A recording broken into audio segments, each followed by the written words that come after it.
Mwanamke akiwa katika siku zake au akiwa katika nifasi hana wajibu wa swala, na akiswali itakuwa ni haramu juu yake.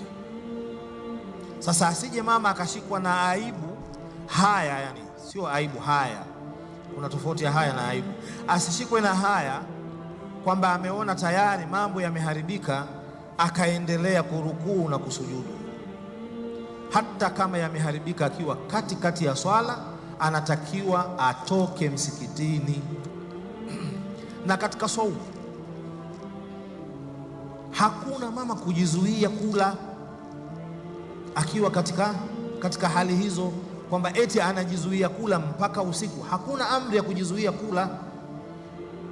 Kuna sehemu moja nilisikia mtu anasema kwamba mtu akipata siku zake mchana wa Ramadhani ajizuie mpaka.